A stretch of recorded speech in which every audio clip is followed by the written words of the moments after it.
Assalamu alaikum wa rahmatullahi wa barakatuh. How are you guys doing? And welcome to the most irregular and inconsistent podcast known to man, which is the MH podcast. And I'm joined with none other than Lowkey. How you doing, Lowkey? Thank you, Mashallah, bro. you okay? Thanks, bro. And you might not need an introduction from you guys. You've seen him on Piers Morgan. He is, I would say, one of the leading voices in the pro-Palestinian activism. Formerly a rapper. I'm not sure if you still do it. If you still got the lyrical abilities, but you've been using your words in a different way, and we want to talk about that. Actually, let's start with that. Yeah. Let's start with we've both been on Piers Morgan. What was your first of all your overall experience, and how do you characterize his overall positionality?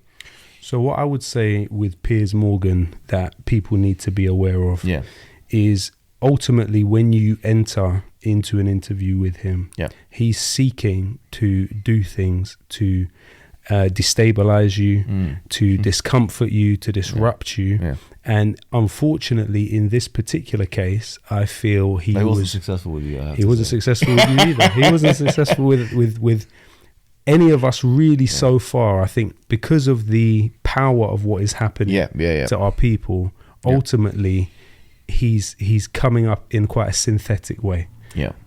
But as a sort of outrage merchant, what he's seeking to do in this case and this scenario is kind of put you into a space of almost being against the law in your view. So obviously they know with the situation in Palestine, support for a particular resistance faction is illegal in this country. So they seek ways to try and bait you into a place of discomfort and unfortunately kind of try and ruin your life, because this idea of you somehow supporting what is beyond the pale morally is meant to actually, ironically, cancel you. So, entering into that space, you have to be assertive about what it is you want to say. You have to be willing to use his own words against him. And you have to sort of be able to think fast. So I think that ultimately, both of the interviews we did had some use to the cause overall. But I think with him, the important thing for people to understand is that the channel itself, Talk TV, is founded by Rupert Murdoch. Rupert Murdoch was a close friend of Ariel Sharon. He's also someone that through the News Corp Foundation had funded the Jerusalem Foundation, which builds in illegal settlements in Sheikh Jarrah. And also in addition to that, Rupert Murdoch formerly had a place on the board of something called Genie Energy, which is an oil and gas company which has deals in the occupied Golan Heights of Syria. It's occupied by the Israelis. Now, were Gaza to be depopulated and the gas which is there to be exploited, it's entirely possible that the Israeli subsidiary of Genie Energy could get that contract. Because I've been seeing that on the news recently as well, and it's been something that people have been speaking about, that you got natural gas in Gaza, and one of the intentions of the Israeli state is to move, obviously depopulate, displace the Gazan people so that they can go and take that gas, because obviously the people in Palestine, in Gaza, can't do anything with that gas. They can't export it, they can't do anything with it. Well, there was supposedly supposed to be a deal between the Israeli government and the Palestinian Authority, represented by Fatah, to exploit that gas, which is about 20 nautical miles away from the coast of Gaza. However, when Hamas won the election, what that did was, and then took control of Gaza, essentially, what that meant was there could be no negotiating and sort of shared arrangement, and particularly also the Israeli government changed from the Labour government to the Likud government, and that was also a government that was more intransigent on that issue. So therefore it could not be exploited. So certainly I would say that is an aspect of what they're doing in Gaza. One other point about Piers Morgan that I think the viewers should be aware of is he has worked extensively with the Norwood charity. Now, Norwood was founded and is led by Jonathan Mendelsohn, as in the House of Lords, is somebody that used to head the Labour Friends of Israel, that currently has a Israel lobby group with, incidentally, the former head of the Conservative Friends of Israel, called the Abraham Accords. And also Norwood also features Trevor Chin, who's a key officer of the Israel lobby in this country, on it. So to say that Piers Morgan just enjoys that kind of seamless objectivity, I would say is a mistaken point of view. Well, many people have been calling him money over morals Piers, because it's really as simple as him being afraid of losing his job, because if he goes too far in the direction of condemning Israel, which he hasn't done, by the way, until this point, then that would mean that his boss will let him go, just like he was fired before. Well, I mean, and also the thing is that he has these personal relationships with very well-established, energetic Israel lobbyists. You look at Trevor Chin, for example, who is behind the Norwood charity, funded Keir Starmer, funded Lisa Nandy, funded David Lammy, key figures within the Labour Party. You look at Mendelssohn's funded Wes Streeting, and he's funded loads of others in the Labour Party, and particularly during the Blair years. So that's the sort of strand of the lobby that Morgan is tapped into. So, whether that affects his journalism or not, I couldn't categorically say. However, I would say that certainly his antagonistic way of interviewing both yourself, me, and sort of anyone that he has a whiff of being pro-Palestinian. Also, what I find interesting about him is he takes, and it's something Peterson does as well, is they take macro issues and structural issues and turn them into individual, personal, and almost ego-based issues. So with the Piers Morgan thing, what I found is that he constantly is trying to get you to talk about your own morality in comparison to his morality. And actually, we're dealing with a thing that is affecting tens of millions of people, and far more serious and far more, I don't mind. I can be a moral monster for him if he wants me to be, but there are far more pressing issues at hand. Do you know what I mean? Absolutely. We're seeing people die on mass killing and mass death and human suffering, and he just wants to sit around and talk about who will and won't condemn this and condemn that, when he himself is not condemning. That's the other thing I had to try and be careful with him, because if you do what he wants and allow him to drag it to his level, it will just come about me and him sort of comparing our own morality. And we'll talk about moral monsters. Another person who I would characterize with that kind of label is Douglas Murray, and he's recently been coming out making all kinds of erroneous statements about Islam, about Muslim people, all kinds of very weird justifications. Like nothing of concession at all coming from his mouth relating to the Palestinian people and to the actions of Israel, or anything of condemnation. Of course, no way. I mean, tell us, what do you know about Douglas Murray? So I think to understand Douglas Murray, obviously we set into sort of the context, the background from Hammersmith, went to Eton, already has this particular class position. He lived in Hammersmith before? Yeah. You used to live there, yeah? Yeah. Okay. And so he has this, he's coming from this particular angle of society. Middle class snobbery. Yes. And also a kind of provincial outlook on others. Certainly pines for colonial era India, smoking a pipe kind of thing. Yeah. But to be more specific, when we understand his baby, which is the Henry Jackson Society, this was a joint project between him and Alan Mendoza. Now, Alan Mendoza, simultaneous to leading the Henry Jackson Society with Douglas Murray, is on the board of the JNF, which is the largest settlement building body in Palestine. It's been the key body through which Israel has denied people their right under UN Resolution 194, which is the right of return, because the basis through which Israel is able to use the JNF as a quasi-state organization, their argument has been, when Palestinians have said, I'd like to return to my home, their argument has been, no, that land is owned by the JNF. But the JNF is actually a figment of the Israeli state. So when this also takes us full circle to Murdoch, is when you look at the founding statement of the Henry Jackson Society, which is Douglas Murray's think tank, which he's used as his vehicle for many, many years. You have on it, one of the signatories is Erwin Stetzler, who was the right-hand man of Rupert Murdoch. And so therefore you'd have in Murdoch's newspapers like The Sun, The Times, people from the Henry Jackson Society who would write their Islamophobic ideas. The other thing the Henry Jackson Society were essential to is prevent, because through their student rights campaign, they were able to astroturf, which is where you make something appear grassroots when actually it's an expression of power from above. The idea that there was a need for something like prevent in school. So he lobbied relentlessly for that. But then if we also look at who were the other signatories to the founding statement of the Henry Jackson Society, you also have James Wolseley, who was the former director of the CIA. Really? You also have Richard Dearlove, who was actually the MI5 chief at the time that the WMD claims about Iraq were in place, and Dearlove was believed to be implicated in that process as chief of the MI6. You had General Jack Sheehan as a former NATO Supreme Commander.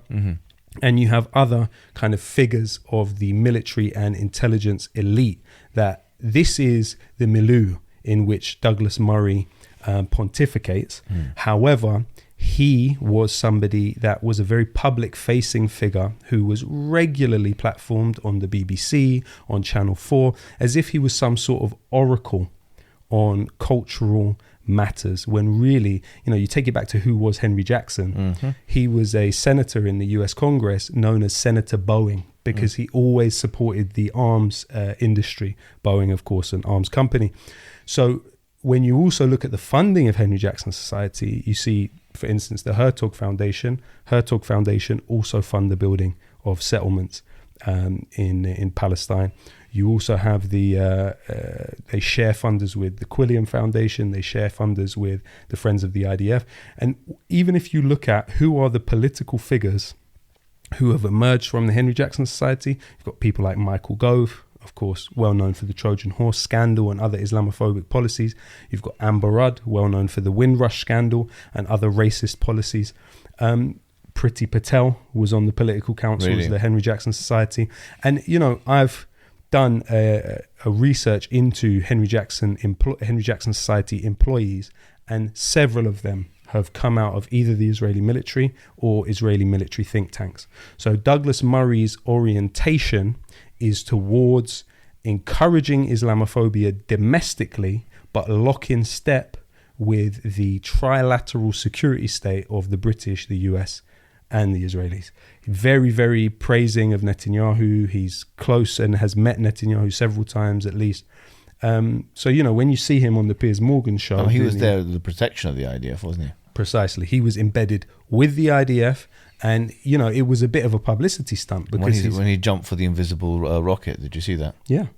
Exactly. but what's scary and sort of worrying is the power that has been wielded, and also the extent to which him and his organizations are taken as experts by the British government. So, for instance, there's something called the Extremism Analysis Unit, which is an institution within British government which actually analyzes social media output and tweets for extremism and defining what are they called? Extremism Analysis Unit, and that is de facto run by the Henry Jackson Society. I also have people who formerly worked for the Home Office, and what he told me is they would directly Extremism Analysis Unit. What is that? Is that part of Henry Jackson? No. So Henry Jackson Society is a key part of it. So they will rely on it for their so what is it? Is it what's it's a government institution that basically will... So it's part of government. Yeah, and it's the way in which government designates in an invisible way, but it's actually a sort of informal internal blacklisting producing organization. All right. So it will have analyzed your videos, it will have analyzed your social media output, and it will have collated information about you to try and define you in one way or another. To be honest, it would be the kind of organization that would be related to depriving people of particular jobs. That would potentially have a role in bank accounts type of stuff. So it is quite an important way in which the society uses Islamophobia as a state practice, but does it in an implicit way. You know, essentially we have implicit unfreedoms in our society. That's a really good point. And it's not just people like me or you who are public figures. I'm sure they're doing that with all kinds of people, right? Exactly. Another person who, if we're talking about moral monsters or people that just don't seem to get it, is BS, Ben Shapiro, and this useful acronym because most of what he does say is BS. Yeah. Tell me, what do you know about him? So Ben Shapiro... He's an American journalist. An alleged journalist. He's an alleged journalist. Yeah. But what he does have is an article that was wiped from the internet that he published in 2003, in which he says we need to stop being squeamish about genocide and we need to depopulate Gaza and the West Bank. Obviously, he's drawing... Really? Yeah. And obviously, I'll happily send it to you. Have you got that? I have it, yes. So on the Wayback Machine. Squeamish about genocide, yeah? He said we should stop being squeamish about genocide, and we should, if we want to do what's best for the Palestinians, we should relocate them. It's not genocide. Are you sure he said this? Population transfer, absolutely. Really, yeah? I'm as sure as anything. And why haven't you published this? I have. On Twitter? I have, and I'll send it to you. So we've got the Wayback sort of machine. If you know... Does he deny that this? No. He doesn't deny it? No. He published it. Really, bro? Yeah. Actually, I'll show it to you right now. Yeah, please do. Okay, I mean, can we put that on the screen? Because that one there is going to definitely require squeamish about genocide. Yeah. My God. I'll show you.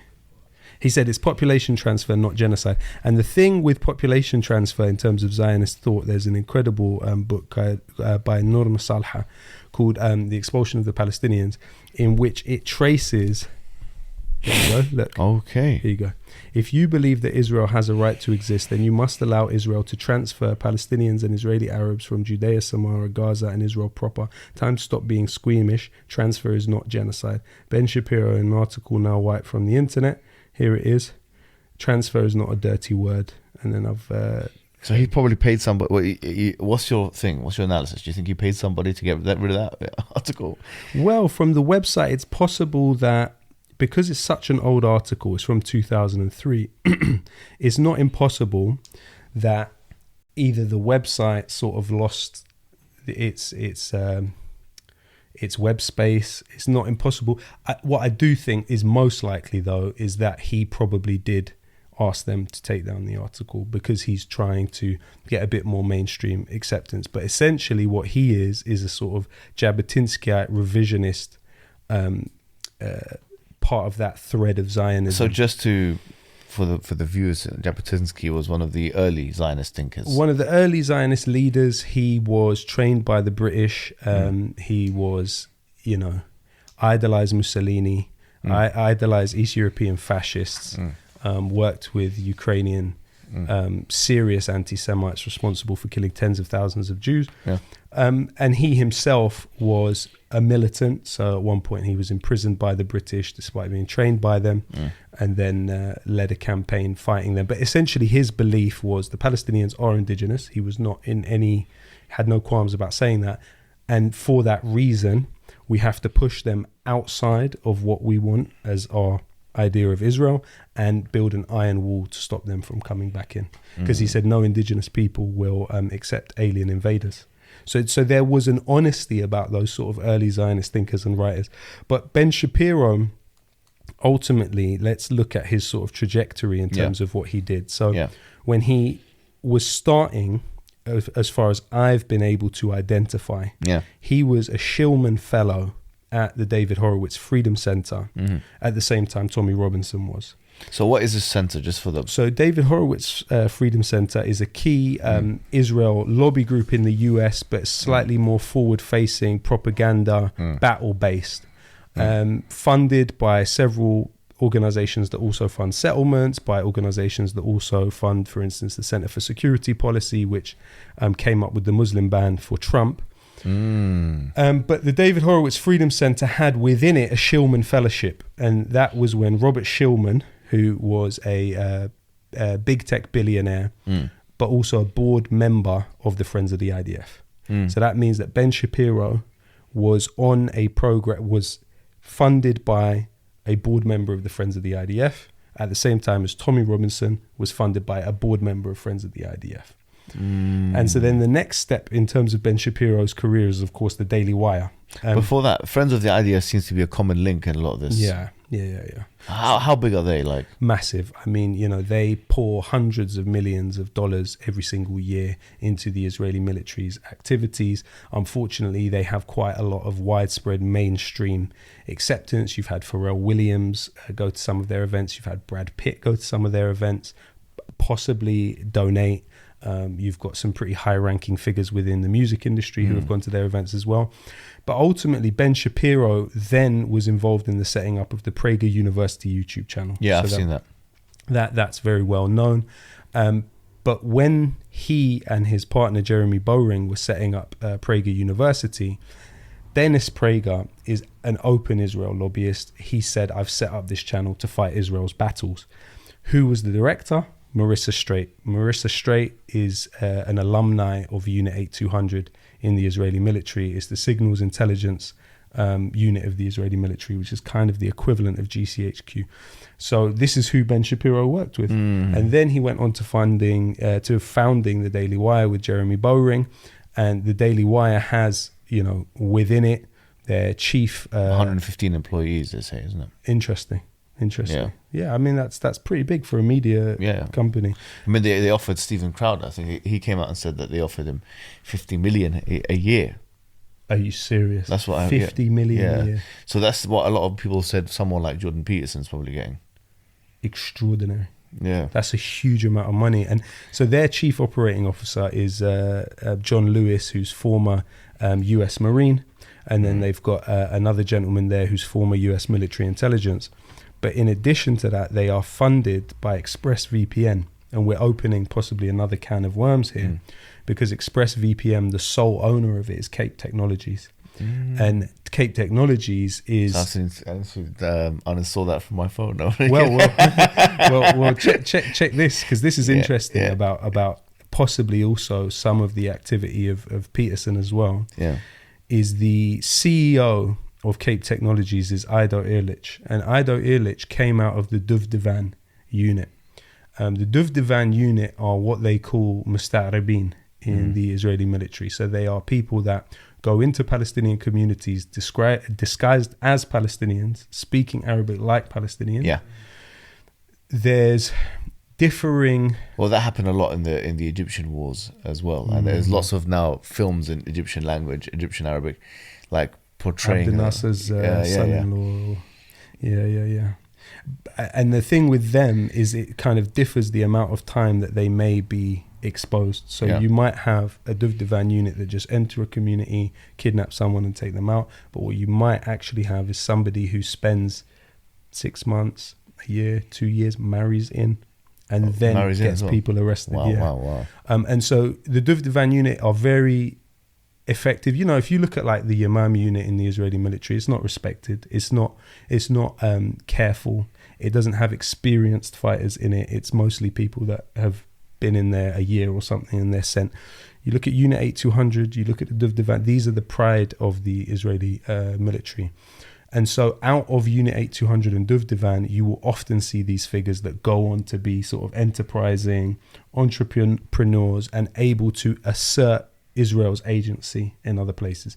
So in my personal estimation, I would say that it's highly likely that at least Ben Shapiro, if not the Daily Wire operation, is some type of insinuation of Israeli intelligence. And I'm not saying that in a... and I do believe it's a shared... so it's shared between US and Israeli influence and a push. But I believe that what they've sought to do is a variation of two things. So the Roy Institute, which is a key Israeli intelligence think tank, published a study of London and found within it that London was the hub of the hub of the hubs of delegitimization of Israel. And what they did is they categorized people like us who support the Palestinians into two categories. What's the name of this character? The Reut Institute. Reut Institute. Reut, yeah. Reut. Oh, Reut. Yeah, REUT. Okay. And basically what they did is create two categories. Criticizers, critics, and delegitimizers.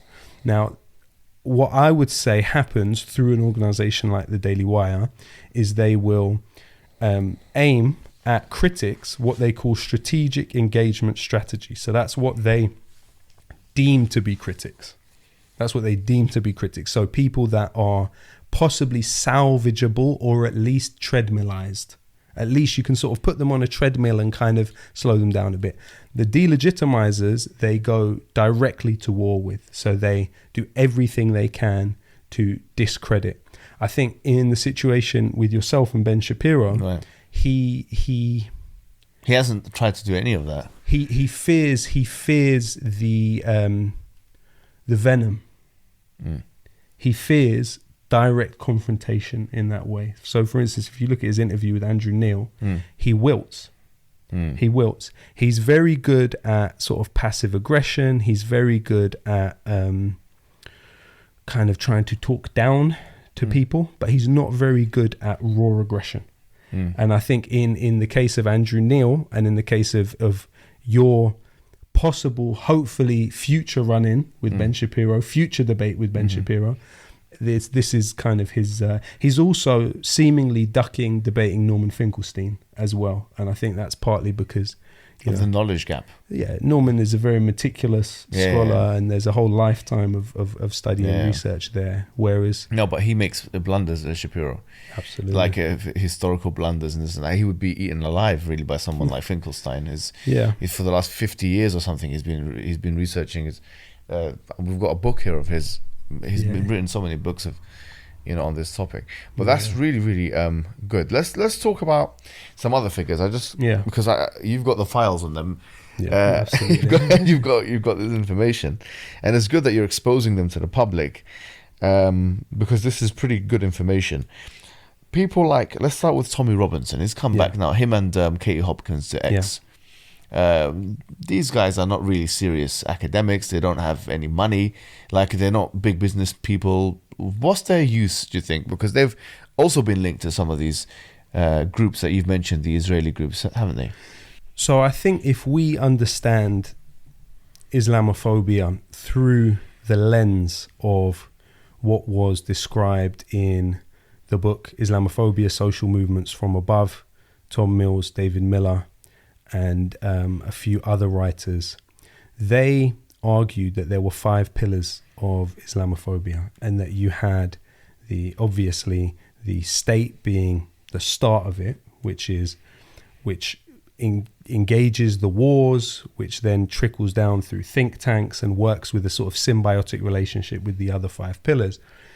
For me, I've always seen the Tommy Robinson side of it as the street fighting, or at least aspiring to street fight, the sort of pogrom pushing side of the Islamophobia movement, which is about defining Muslims in the way that he did, as combatants, so as the internal outsiders, and something I've always found fascinating about Tommy Robinson is, obviously it's not his name, Stephen Yaxley Lennon, a quintessentially Celtic name. So this is somebody from Irish background. So I've wondered if there is a sort of with otherhood comes brotherhood type of mentality where he's trying to camouflage his own outsider status and adopt a basically Anglo-Saxon name, which is Tommy Robinson, to try and kind of force his own belonging to this society. But, in psychoanalysis, what do we really know about what's going on in his mind? That's an interesting realization, though. Yeah. I never thought of his name, but he's become really quite irrelevant recently, hasn't he? Absolutely. I think with him, the period when he was able to really kick up a lot of trouble at Speaker's Corner and other places and take to the streets by the thousands. Around 2018, 2019, right? He had algorithmic dominance. And this was the period when... And he could mobilize people, but now I don't think he could do that. He couldn't. And this was the time when he was funded by Robert Shillman, who undoubtedly, he's a tech billionaire. So what do you think is happening if not algorithmic engineering. Yes. You know, there had to be a reason why his Facebook was growing at the same time as Britain First Facebook were growing to millions when everyone else's was kind of slowing down. And there's arguments about what happened internally to Facebook. Britain First actually had, it was a disparity with the numbers of views and the numbers of followers and the engagement. Interesting. Because one of the ways that a lot of people now buy followers and stuff like that.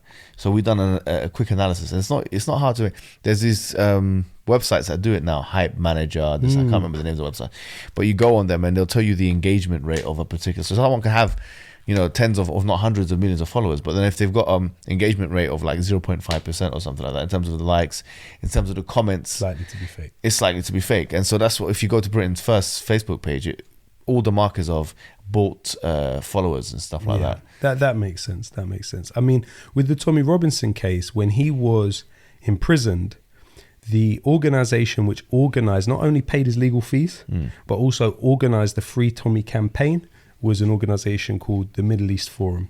Now, Middle East Forum is so Islamophobic that Anders Breivik quoted it tens of times in his manifesto. He cited it. So they funded his legal fees. Now, who's behind the Middle East Forum? None other than Greg Roman. He is a former employee of the Israeli Ministry of Defense and the Israeli Foreign Ministry. So you've got a significant push going behind Tommy Robinson that without a doubt was coming from Israeli sources, very close to the Israeli government and the Israeli military. So in a way, there was an attempt to push this pogrom kind of, Douglas Murray is legislative Islamophobia. He is make things more difficult for Muslims across the board, justify wars. He said that in one of his books, didn't he? Precisely. Yeah. Tommy is hurt them. It's firebomb their shops. They are combatants. That's exactly what Tommy Robinson said, which is a direct justification of violence against them. He said, all the people in these houses are combatants. So, as you say, it had its time, it fizzled out. He's trying to make a comeback. He probably won't. He's seen as too crude for the mainstream. So he was never going to be given the kind of platforms or have the longevity that Douglas Murray had. What about Katie Hopkins? She's also been reinstated. She has, and she's a fascinating figure because there's a lot of possibilities that are quite difficult to kind of confirm. She also has worked with the David Horowitz Freedom Center. She's met Mark Regev, the former IDF spokesman and former Israeli ambassador to London. But she also claims in an interview with The Guardian that the only reason she's not in the army now is because she has epilepsy. So when she studied at Exeter, her education in economics, actually, her degree, was funded by the British military. And then she says upon finishing uni, this is what she claims, she signed a 35-year contract with British military intelligence. It seems a sort of fantastical claim. However, either way, I find it fascinating to think that the level of astroturfing of Islamophobia could have been so strong that you would have somebody on a contract with British military. Someone like her. Publishing the kind of stuff she's publishing. So these are some of the figures that in the UK I would probably, on the UK and the US really, I'll consider like the loudest voices for Israel and against the Palestinian cause and against Islam or Muslims or Islamophobic figures. And I'm glad that we have something of you've opened the files, the dossier on all of these people, which is really, really good. Let's go straight into the conflict now and see I want your kind of, first of all, your overall assessment of what's happening. I'll tell you something that we've got obviously the critical content news. We have a team now, alhamdulillah, which comprise of people who good at AI, good at this different kind of specialisms. We've got a new YouTube channel, which has like daily news and stuff like that, which maybe we can provide the link for. But one thing which has recently come out, which I found quite fascinating, are the figures by the IDF of the 1,400 people that they say have been killed on that day. And they are pre-released figures to Haaretz, left-wing newspaper in Israel. And maybe I'll leave the article will be up on the Content News. However, just some of the key points is that they say there's 1,400 names. They said we have the 1,400 names out on X, that have been killed. They said this on X. And then they provide much less than that. That's the first thing. So there's disparities in the numbers. And then even according to their figures, we're looking at the amount of children that have been killed under the age of 18. That's how they define a child. And it's 25. And we look at the amount of babies that have been killed, and it's 1, not 40 as they previously claimed. So that's one aspect of it. But what I found even more fascinating than that was that according to them, something like anything between 300 to 340 military personnel have been killed just on October the 7th. Anything between that numbers, depending on whose numbers you're going with. Where we're going with the Haaretz numbers, or you're going with the ones that they put up on X, on Twitter. Which one are you going with? 340, that's on October the 7th. That's not including, the numbers that have been killed after October 7th, after the land invasion, right, into Gaza. If you add those numbers, we're talking well over, maybe, according to their numbers, which are obviously disputed by Hamas. I mean, Abu Ubaidah says, just recently said that the director, the leader general of Hamas on the ground there, is spokesperson. He said that they destroyed 140 tanks, 138 to be exact. This is yesterday. He said that we destroyed 140 tanks, and that the numbers, his claim is, the numbers that they're saying have been destroyed is much less than actually that have been destroyed. That's their claim. Obviously, in wars, we've got to take everything with a pinch of salt. But according to the most conservative numbers are the numbers that the Israelis are going to give on their own troops and military men being killed. And we're talking about anything between 318 to say 340 on just October the 7th. If you add the numbers, then maybe it goes up to about 370. That's a conservative number. Now, a Guardian article has stated, right, that they say dozens of people have been killed from Hamas in terms of the actual combatants, which is shocking, because if we're talking about dozens, let's say for the sake of argument about 60, for the sake of argument, this indicates, if we say 360, effectively, the amount of IDF that have been killed comparative to the amount of Hamas is 1 out of 6.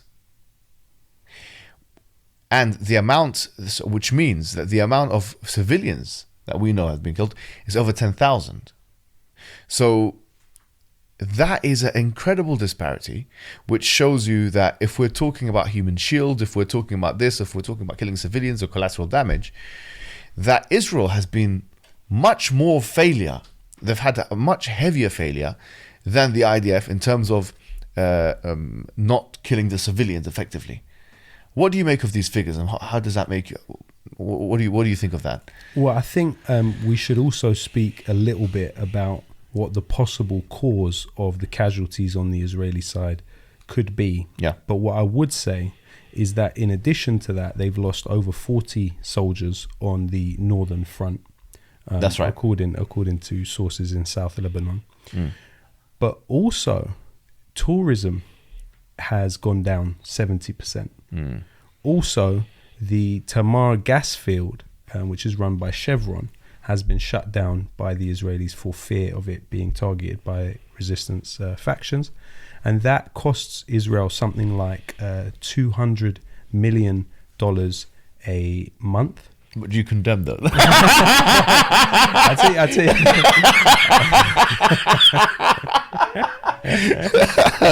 you. Yeah, go ahead. Sorry, yeah. So in addition to that, when you think about Israel's success for one side looks different from the other side. So the Palestinian struggle has been about staying power and avoiding 2 million people being pushed into the Sinai Desert is success in this equation. Whereas for Israel, it is finding a way to sustain the Zionist arrangement, which in addition to, it's believed that during this period, 13 billion has been lost by the Israeli economy. Don't forget, With the Israeli military, it is an army of reserves, meaning they've taken 360,000 people out of the traditional labor market. So what does that do to any economy if you were to take 300,000 people plus out of that place? On top of it, Israel has had to rely on US special forces who, you know, according to senior US military figures, when they first tried to go in the first incursion, in his words, they were shot to pieces and they had to retreat. So which one is this? Is this what in this instance? This is in this instance in the first who said that they were shot to pieces? Pentagon advisor Douglas McGregor said on US News, our special forces tried to enter with the Israelis and they were shot to pieces. Yes. So ultimately, what you're talking about, shot to pieces. Well, what you're talking about is urban warfare. That's quite damning, isn't it? It is damning, and absolutely, the Israeli military is used to bullying children and grannies at checkpoints. Yeah. It's used to airstrikes from above. Yeah. It's used to drones. Yeah. It's used to signals intelligence, which is spying on people. It is not used to urban warfare in a terrain which is. This is what Al Jazeera Arabic have. I've been following their news and stuff, and one of the things they say is that a lot of the analysts. There's one very brilliant analyst. His name is Fayez. I forget his surname, but he's a very brilliant analyst. One of the a lot of the analysts are saying is that this was actually the plan all along for Hamas. It would have been. But I think it would have been anticipated to happen sooner. Yes. Yeah. That they came in a bit earlier. Yeah. I mean, you mentioned that in 2014 they had a bad time on the ground with Hamas, and in 2006 with Hezbollah they had a very bad time. In 2000 they left southern Lebanon because of the pressure of the fighters there. So they have a very poor track record when it comes to ground fighting, don't they? I mean, absolutely, and anything but bombing from the sky. Yes. You know, one of the things that Moshe Dayan, who was the Israeli Minister of Defense and a key figure in the Zionist movement, he said, our job after 67 is to make the occupation invisible. We have to be able to control these people in a frictionless way. And in a way, Gaza was the prototype because they were able to control the sea, the land, the electricity, what goes in, what goes out. And yet you have to remember that some of the rockets that have been used against Israel have been repurposed unexploded munitions that were dropped on them by the Israelis. Yes. So you're really talking about al-haja al-ikhtira'. يعني بمعنى necessity is the mother of all invention. Yeah, and that has happened in Gaza. You know, I saw it also in Cuba. You know, people that are deprived of things, they find ways to work for their interests under the ground, because the one place that Israel would not be able to surveil them would be in the tunnels under the ground. So, you know, it's, and the Israelis obviously talking about gassing it. But I think we should definitely touch on the possibility of the Hannibal directive being implemented, because there's a few testimonies that have come out from what happened on October 7th that I think are definitely vital for people to know. So let's just quickly define the Hannibal directive. So the Hannibal directive was developed by Israel during its occupation of Lebanon in the 80s, where it came to the conclusion that as a source of information, a captive of one of their soldiers was far more damaging the longer they were captured. So the implication was you should seek to eliminate them, neutralize everyone, yeah, in order to stop them taking someone captive. So the less time that someone was held captive, the better. And you see it implemented in 2014, particularly when there were several hostages taken. A particular one, Golden Hadar, was taken, and the Israelis killed everyone, including him. What about Gilad Shalit? So his case is fascinating because the opposite kind of is counterintuitive to this. Well, they got 1,000. They got because they couldn't get. I mean, one would assume that they were not able to get to him or to the resistance that had him. But in the end, the Palestinians were able to get 1,000 political prisoners released for one Israeli soldier. So that actually is illustrative of the extent to which Israel values its soldiers and its hostages. No, but then the Hannibal directive would say the opposite of that, wouldn't it? Because it would say that you can kill your own. But my understanding, while it's certainly very limited, is that they wouldn't have been able to get in the position to do such a thing in his case. Okay. So they use it as an exception to the rule because they were incapable of getting to him. As far as my understanding is, but in the case of what happened with October 7th, so you have some very, very important testimony that I think, especially English language media, should try and look at as much as possible. About the kibbutz and how the IDF was bombing the kibbutz themselves, these villages outside. Yeah. So three particular cases that I think we need to look at. So number one is Yasmin Porat, who is a survivor of kibbutz Be'eri, where some of the people What's from... her name, Yasmin? Yasmin Porat. Okay. Where some were taken from the music festival. They were taken to this kibbutz. Now, she gave an interview to Israeli state media on the 10th of October. Now, on the 9th of October, what had happened, she'd been taken and been held at that kibbutz for 2 days, bear in mind. So this is interesting information. Alongside her husband and 12 others, she'd been held hostage, captive. At which point, Israeli tanks had come and shelled where they were. According to her testimony, they killed everyone, including the Palestinian fighters and the Israelis that were with them. Now, that interview was up on the website of the Israeli state radio, and then it was deleted not long afterwards, but it has been published about in Electronic Intifada. We got the recording and we put it out there, so it's a established fact. Where can we get that? Electronic Intifada have done brilliant work on it. Now, another case is that a website, Intifada? Yeah, Intifada, Electronic Intifada. Okay. Another case that is absolutely important for us to be aware of is Amos Harel, the security correspondent for Haaretz, wrote an article about the Erez Crossing, which is one of the first military bases you come to when leaving Gaza. Now, when that was overtaken by the Palestinian fighters, General Brigadier Rosenfeld, when realizing that he was unable to protect the base, called in an airstrike. Now, what that airstrike looked like, I don't know. Who did and who didn't die, I don't know. But what I do know is that a high-ranking Israeli military figure called in an airstrike on himself and his own base to avoid it falling into the hands of the Palestinian What's fighters. the source for this? Amos Harel in Haaretz.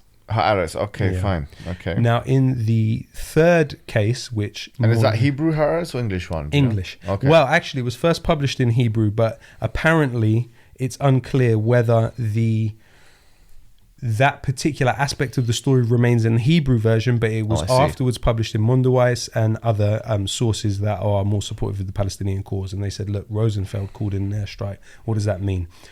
Now, the third case is we've seen footage put out today of Israeli Apache helicopters shooting at moving vehicles that were believed to contain Israeli captives in. Really? And we've had testimony in Ynet News, which is another Israeli paper, talking about the difficult decision that those pilots had to make about shooting on cars which they knew also had Israeli captives inside. Yeah. So really our perception, and then there's the other side of this, which is our version of the death toll is further skewed partly because it was believed to be 1,500 to 2,000 Palestinian fighters that got into the political entity of Israel.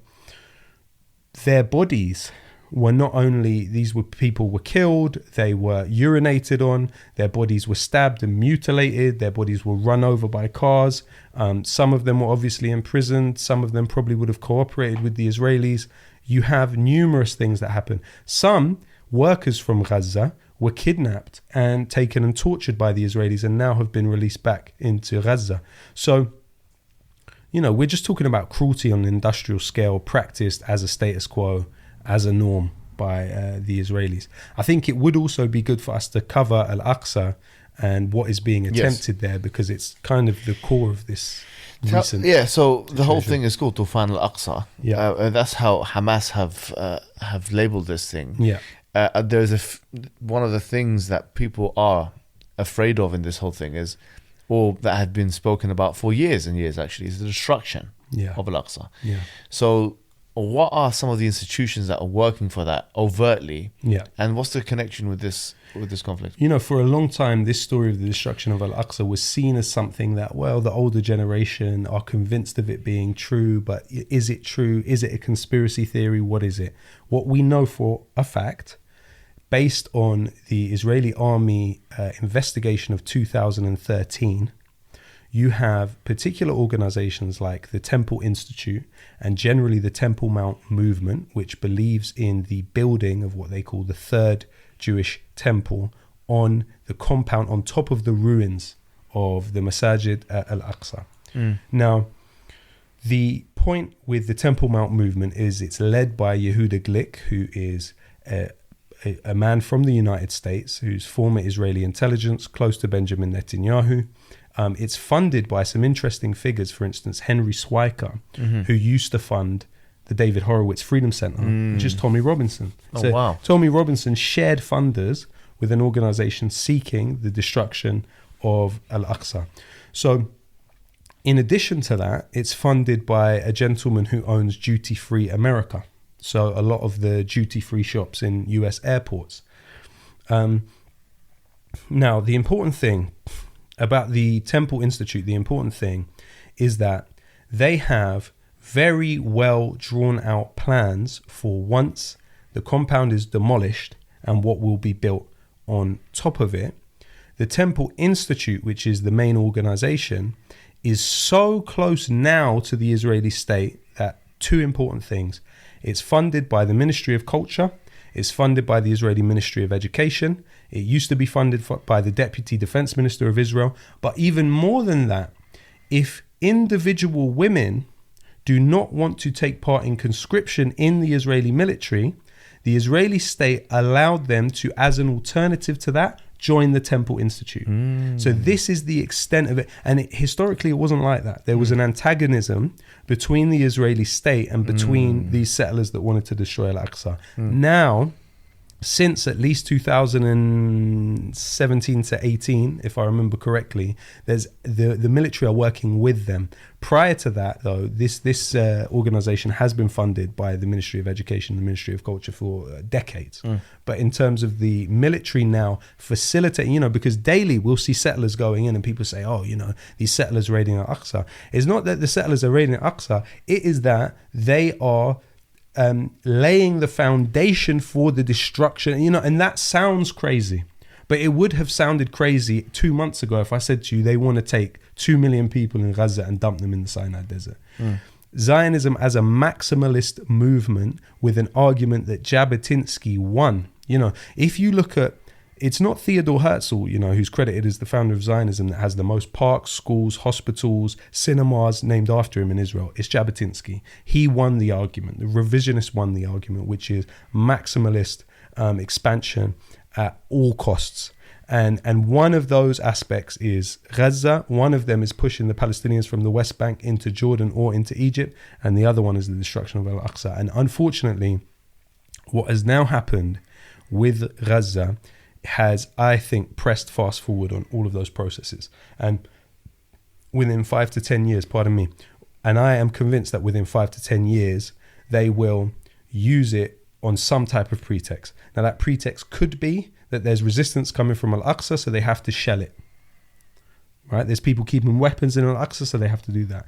There's numerous different possibilities of how they're going to approach this.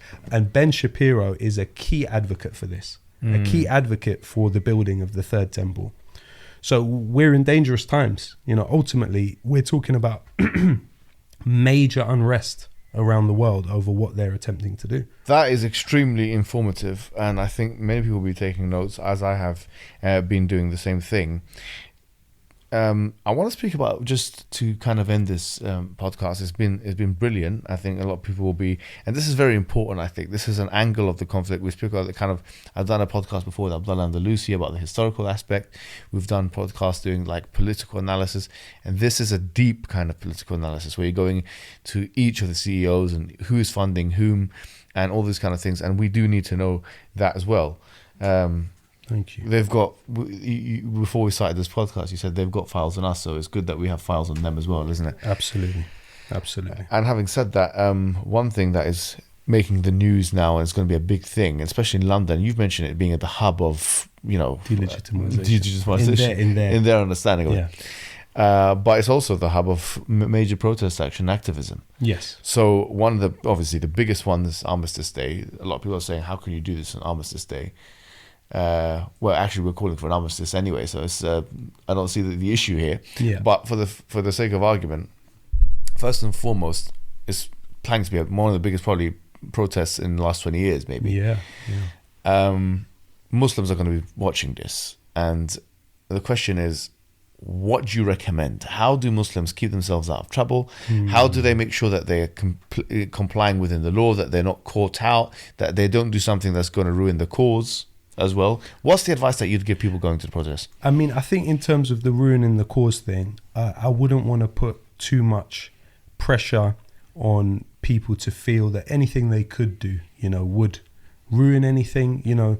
Ultimately, we are targets of pretty sophisticated campaigns to engineer our ideas, but also campaigns to neutralize us as political actors. There is essentially a hierarchy of political subjectivity in this country, and Muslims have always held a very low rank in that regard in terms of what is permissible for them to be doing politically active wise in terms of in the government side. So obviously protect yourself, obviously watch out for things. Don't necessarily throw yourself at the front line of all these things, because ultimately you are judged to a different standard by the law. You are more vulnerable in terms of those situations and dealings with the police. So just be careful about that. But ultimately, I would say what has to happen is we also have to focus on where Israel's vulnerabilities are in this country. And to do that, we have to understand Israel's operations. And we also have to understand what is considered... What is, to ask the question, and what in the past has been the most devastating thing to maybe Israel's operations here in this country? So there's aspects of what Israel does which are a bit harder to justify in the eyes of not only the law, but in terms of public perception. So one of those is the fact that Britain is a signatory to the Arms Trade Treaty, which means that Britain has the legal obligation before the business secretary rubber stamps an export of arms to assess how likely it is that that arms export will be used for violations of international humanitarian law. Now, in the case of Israel, you have an open and shut case. Those weapons will be used to kill people and kill civilians, right? Therefore, companies making arms to be used by the Israelis in this country are not expressions of strength. They are vulnerabilities.